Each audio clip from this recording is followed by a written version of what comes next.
Sailor Moon Super Smoothie. 1995 Review The Black Dream Hole and the Eternal Childhood Illusion. More so than a candy, your smile can make the world a sweeter place. And just like that, begins one of the most dreamlike, emotional, colorful, and psychologically fascinating entries in the entire classic Sailor Moon movie universe. Right from the beginning, the movie establishes a mystical fairy tale atmosphere mixed with surreal nightmare energy. At night, somewhere in Europe, a mysterious flute melody echoes through the darkness. Children begin waking up from their beds, one after another, almost hypnotized, as if the music itself is calling their souls. Windows open. Feet slowly walk across cold floors. Entire neighborhoods of children leave their homes silently beneath the moonlight. The atmosphere here feels incredibly eerie, despite the colorful animation. And then we finally see him, Poupelin, a mysterious flute maestro leading children toward giant flying ships hidden in the night sky. The children board willingly. No screaming, no resistance, just smiling innocence, which somehow makes the entire situation even more disturbing. But another figure secretly witnesses everything. Pearly, another flute wielder, another mysterious childlike being. And immediately, the movie plants its central conflict. Dreams versus reality. Innocence versus growth.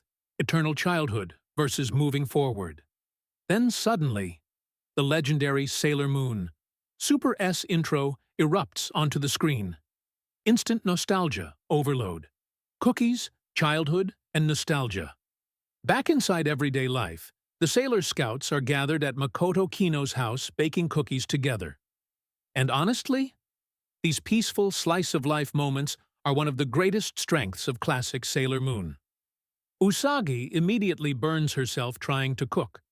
Artemis jokes she belongs on cleanup duty instead of kitchen duty. Classic Usagi chaos. But beneath the humor, the movie quietly introduces its emotional core. Ami Mizuno explains how her mother used to bake cookies, despite always being busy with work. Makoto remembers her own mother baking every Monday, because Mondays were always the hardest days. And suddenly, the movie becomes deeply nostalgic. Everyone begins reminiscing about childhood memories. Ami even quietly admits, "Sometimes I wish I could become a child again." That line becomes extremely important later, because the movie's villain isn't merely stealing children. She's exploiting humanity's desire to escape adulthood itself. Chibusa meets Pearl.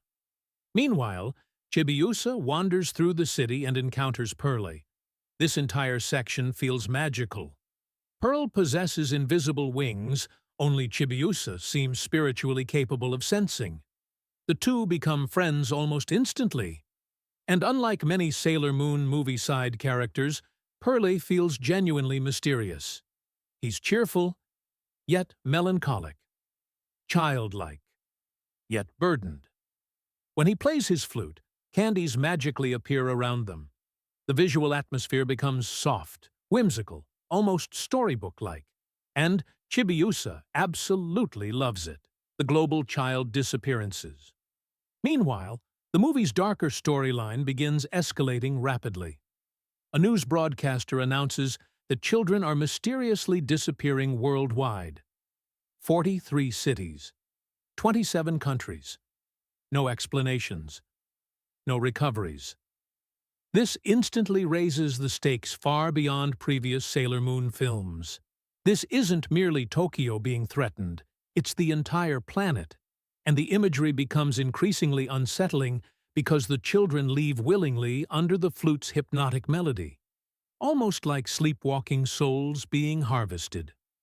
Poupelin's first assault. That same night, Poupelin returns. His hypnotic flute melody once again echoes across the city. This time, Chibiusa herself becomes targeted. She rises from sleep and walks outside unconsciously, alongside countless other children. Thankfully, Diana alerts Usagi immediately. The Sailor Scouts rush to investigate and discover the floating ship itself. The atmosphere here is genuinely fantastic. Foggy night skies, floating dream ships, children moving like enchanted spirits. Then finally, the first confrontation erupts. Poupelin attacks using magical candy wrappers that morph into elastic supernatural weapons. It's one of the strangest yet most visually creative fights in Sailor Moon history. Soon the Sailor Scouts find themselves trapped inside a musical illusion world. And suddenly, they transform into children themselves. This moment perfectly captures the movie's core psychological idea: the temptation of eternal childhood. No responsibilities, no adulthood, no suffering, just dreams forever. Mamoru saves the day. As Poupelin prepares a finishing attack, Mamoru Chiba arrives dramatically with his legendary rose throw. Classic tuxedo mask entrance. The spell breaks instantly. The Sailor Scouts awaken from the illusion, and Mamoru briefly clashes directly against Poupelin. But even Mamoru struggles against the candy-based dream magic. Then suddenly, another major twist occurs. Perle intervenes on behalf of the Sailor Scouts. Why? Because of his friendship with Chibusa. That single emotional connection begins changing everything. The Black Dream Hole. Soon, the true antagonist finally emerges fully. Queen Badian. One of the most visually bizarre and psychologically symbolic Sailor Moon villains ever created. Badian doesn't simply want destruction. She wants children trapped forever inside dreams. Inside eternal sleep. Inside the Black Dream Hole. The Black Dream Hole itself acts almost like a cosmic nightmare dimension powered by children's stolen dream energy. This concept is actually surprisingly dark beneath the colorful visuals. Children permanently sleeping while their dreams fuel an eternal illusion world. That's horrifying. Yet the movie presents it through candy aesthetics, circus imagery, and fairy tale visuals, which somehow makes it even creepier. Pearl's betrayal and redemption. Pearl eventually reveals Badian's full plan to the Sailor Scouts. But as they approach the Dream Castle using Pearl's flying ship, two additional henchmen attack. Orangeat Bannon, yes. Classic Sailor Moon naming logic. Their combined musical attacks destroy Pearl's ship in a spectacular aerial battle sequence. Thankfully, the outer sailors arrive. Sailor Uranus, Sailor Neptune, Sailor Pluto, and immediately the momentum changes completely. The action scenes here are genuinely exciting. Combined sailor attacks explode everywhere as magical powers collide across surreal dream landscapes.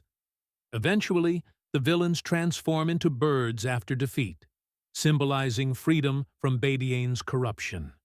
And then, the Dream Castle itself finally appears. One of the most visually beautiful environments in classic Sailor Moon cinema. Queen Badian's true power.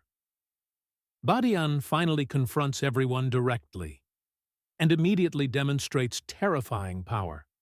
She effortlessly overwhelms Pearl with a single stare, then reveals the horrifying truth.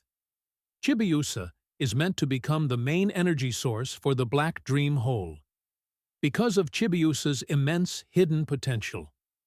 Suddenly, the Black Dream Hole begins expanding violently. Entire dream dimensions start collapsing inward. The movie's visuals become increasingly surreal and abstract here, almost like entering someone's subconscious mind. Sailor Moon inside. The Black Dream Hole. Separated from the others, Sailor Moon enters the Black Dream Hole alone. And this is where the movie becomes psychologically fascinating. Inside the Black Dream Hole, illusions manifest directly from emotional insecurities, Mamoru appears. Everything seems peaceful, safe, perfect. But Usagi notices something wrong. When the illusion Mamoru claims he prefers Chibusa over her, Usagi instantly realizes the real Mamoru would never say that. That moment matters deeply, because Sailor Moon defeats the illusion not through power, but through emotional understanding, through genuine connection, through knowing the hearts of the people she loves. That's classic Sailor Moon storytelling at its best. Final battle against Badian. The climax becomes absolutely explosive visually. Badian merges entirely with the black dream hole itself, a monstrous dream entity fueled by fear, escapism, and eternal sleep. Massive fire lakes emerge. Dream dimensions collapse. Reality itself begins warping. Yet Sailor Moon and Chibiusa combine their powers together. And honestly, this may be one of the best symbolic moments in the Super S era, because both characters represent emotional growth, especially Chibiusa, no longer merely wanting to imitate Sailor Moon, but finally fighting beside her as an equal source of light. Together they pierce directly through the black dream hole's darkness, using moon crystal power. The imagery feels almost spiritual. Light breaking through depression, hope piercing despair, growth overcoming escapism, and finally, Badiane collapses. The black dream hole implodes spectacularly.